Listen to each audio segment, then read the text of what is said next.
here it is. I'm so excited. I've not even got my gimbal. I'm just going to try and open this with one hand. Oh, this box weighs an absolute ton. Oh, come on, Craig, do this properly. Oh, I've waited over a year for this, and I know a lot of people have waited even longer. It's coming. I think I can see the head. Okay, I loosened the box a little bit. And of course, what's this? You must read the instructions the rest of this car before operating your model. That's... oh, what's this here? Ooh, well, I'm assuming this is already set for me, Accurascale, since I've bought the sound fitted version. Anyway, I see you have what appears to be a nice owner's manual. This isn't my locomotive, but I guess printing an exact picture of every single one would just add an unnecessary cost. This is how it looks. See, CV lists and settings, really important, because if you're like me and you like to mess around and change things because you think you know best, then this is what you want. So we shall retain this for later. And now, without further ado, we'll just gently peel back this foam corner. And that is an inch of foam. I haven't seen this myself yet, so we'll just gently lift it up a little bit. And I know I'm probably building this up more than I should do, but here we are. Look at that. Oh my word, it weighs an absolute metric.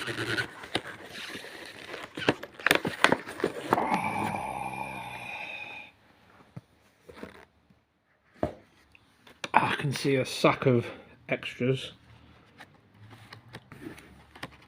Oh my days. Oh my word. Right, I'm gonna organise myself and get this out properly. Right then, I've been a grown up and come to the layout. And we're gonna get this bad boy out properly. Oh, it's a tight fit. Oh, it's tight. Oh. And a bag of bits. What is here? This is nameplates. I'm probably not going to fit them because I've not got the patience. But it's... oh, they're actually individual as well. That's cool. Box and bag of bitses. So we got...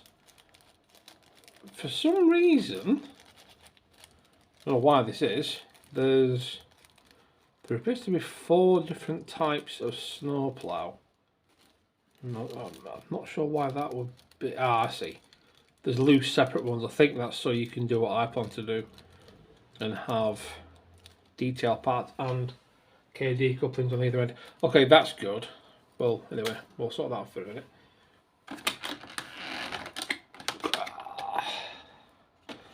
I feel like there should be like dry ice coming out of this because this is now the most expensive thing that I own.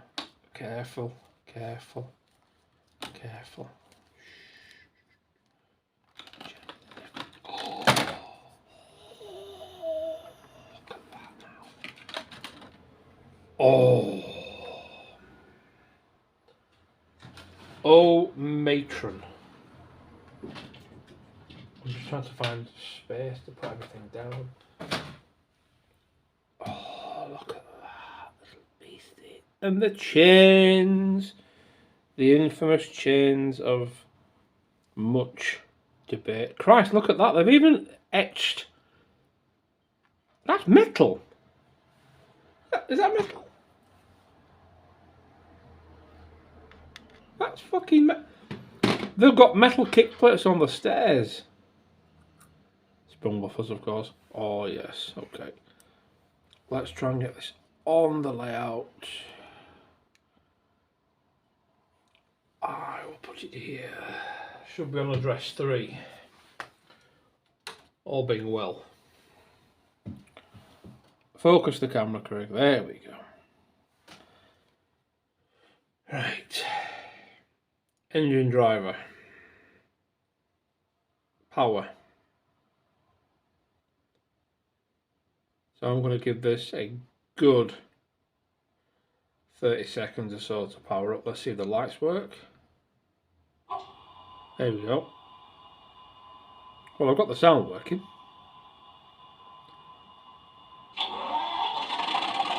Oh my word, that sounds amazing. Why won't the lights work? Oh, the lights are working. I'm just at a stupid angle. There we go. Oh. Now, I've not got any of these functions programmed in yet, so I don't know what any of them are.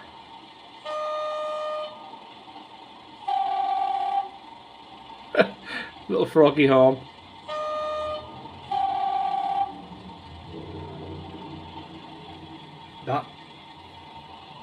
The sound quality is just amazing. It'll sound like crap through this microphone of mine. But let's just move it forward a few steps.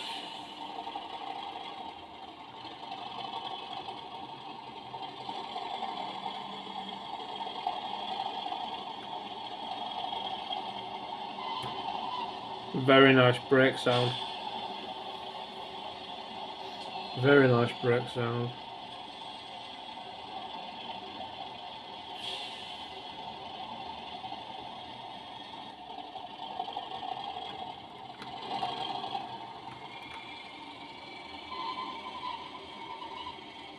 Oh, that's amazing. Right, I'm going to figure out what the functions do, and then I'm going to come back, because this sounds amazing. I've waited so long for this thing. Oh my... Okay, I've got the instruction booklet now. Let's just see if these actually coincide with what they're supposed to be. So we'll go on to this. F2 is the brake, so that should be the brake. Which it is indeed. So I've got my high tone horn. That's light loco mode. F9 should be a two-tone horn, so that should be that one. Very good. Okay. I can turn the driver's desk lights on. I'm not sure why. Honestly, I mean, it's a lovely little model, but I don't know why we need that. F42 night lights on and off. Oh, I see, yes. Oh, why, yes. Because you've got the marker lights and the headlights.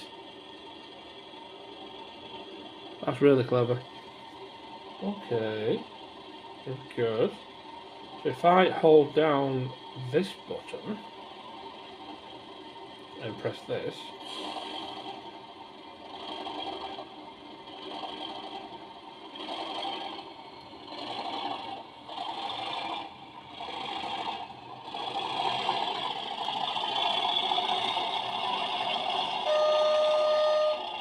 amazing. So I can get that thrash building up.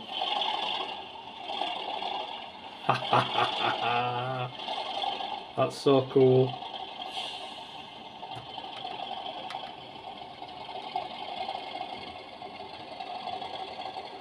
If I do this, press F7 to lock it on, give it a bit of throttle.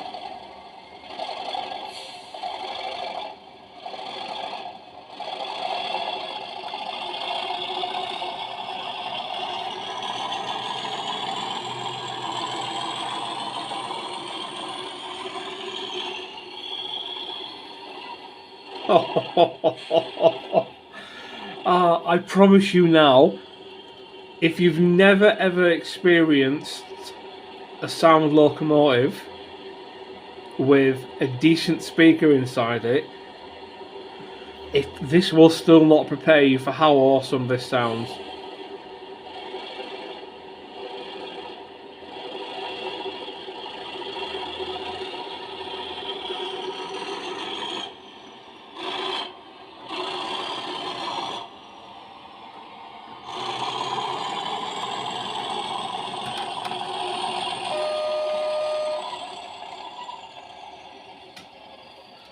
That is fucking phenomenal. Sorry for swearing, but it actually is. Okay.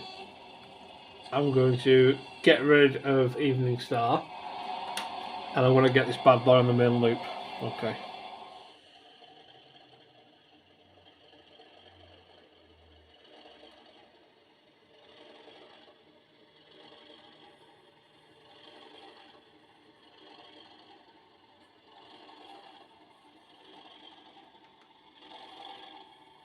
So if you've probably not guessed it so far, I'm really impressed with this little thing. So what we're going to do now is have a little bit of a running session.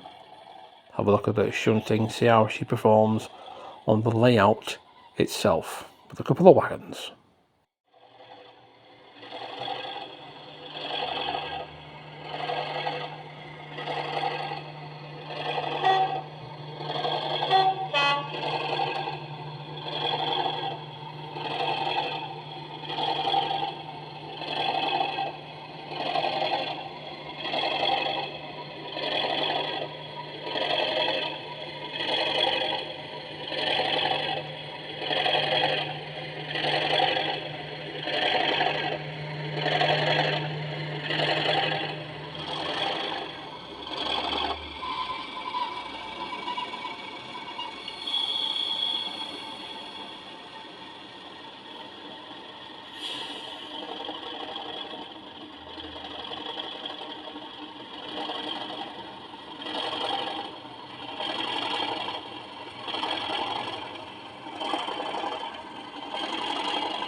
So as you can see, guys, she runs really smoothly, even over my really inexplicably poor track work there, even with all the little detail parts fitted.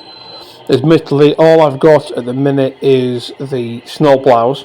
I am going to fit the rest of the pipe work and things later on, but as you can see, I've also upgraded the loco with KD couplers because most of mine have KDs and magnetic couplers.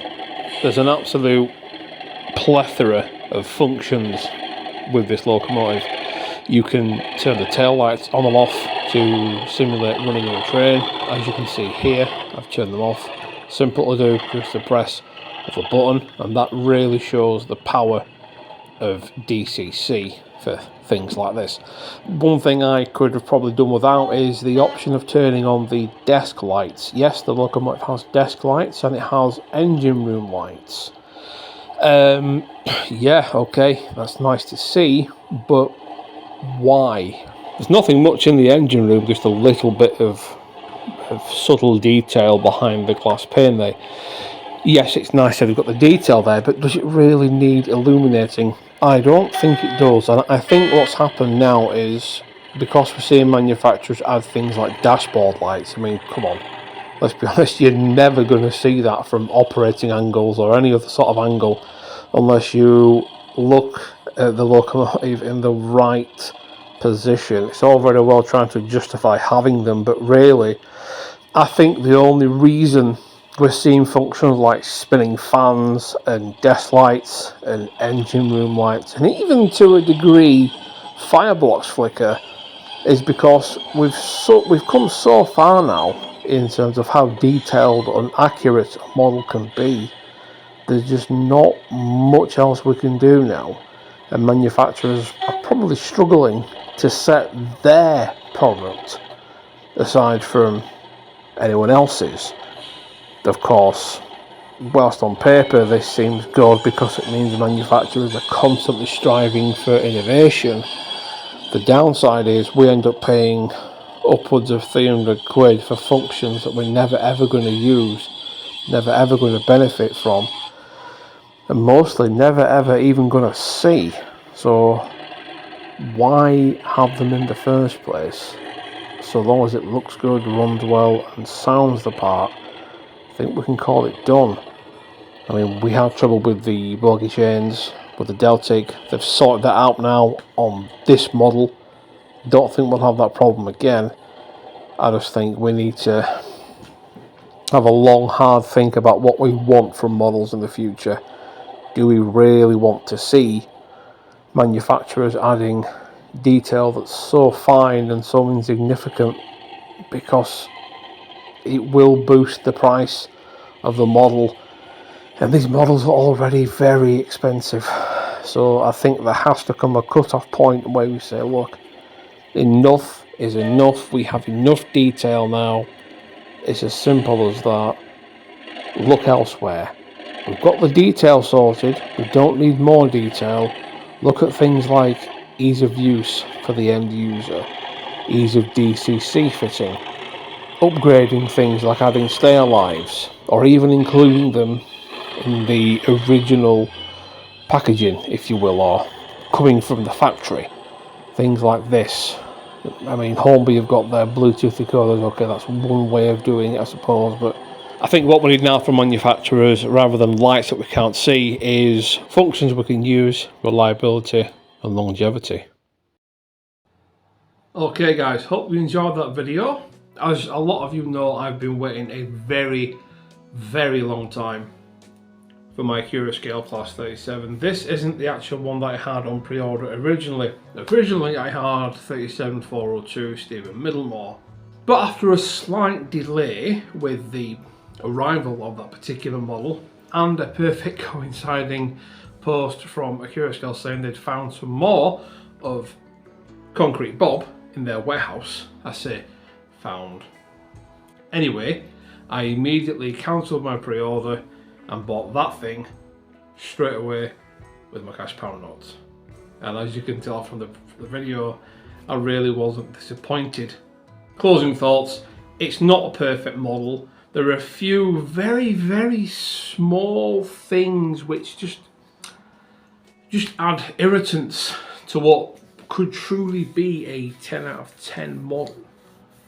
But the things that are wrong with it are very, very small. For example, sometimes the sounding pipes get caught on the track work there, just a little bit, and you're like a... I trimmed my sounding pipes back a little bit and you can't really notice it. Another thing as well is in the instruction manual, Accurascale say, do not open your model unless it's absolutely necessary. They do not recommend opening the model unless absolutely necessary. So if that's the case, why not already pre-fit one of the drivers? Pretty sure if you include the cost of what the drivers cost to make and put it inside the loco, I'm pretty sure you could absorb the cost and save the end user the hassle of having to rip open the loco and faff around. Second, there is an onboard stay alive apparently, but I haven't really noticed any benefits. It's not really overly apparent. I've looked at the CV settings, it is set to maximum effect, but as soon as you hit the power, the loco turns off. So if your stay alive is important for you, I would suggest getting your decoder and just soldering a tiny stay alive on there. The pickup on this loco is absolutely phenomenal, no question about it. It's superb. So it'll only need it in the most desperate of situations. The onboard capacitor does help a little bit, but it's not a stay alive in the sense that you can turn the power off and the loco will actually keep moving for 2 or 3 seconds. It just stops dead. So maybe I'm doing something wrong, I don't know. A communication error with how the stay alive or the capacitor is supposed to work on Accurascale's behalf, who knows. But apart from those very small, tiny niggly things, I am superbly impressed with this model. So it's a 9 out of 10 from me, Accurascale. Well done. Very happy with it. Superb work. So thanks for watching, folks. If you enjoyed what you saw, please do give me a like and leave a comment. Let me know what you thought. Have you got one of these bad boys coming to you? You should do if you don't already. They are superb. Of course, please subscribe as well. Be good. See you soon. Bye bye.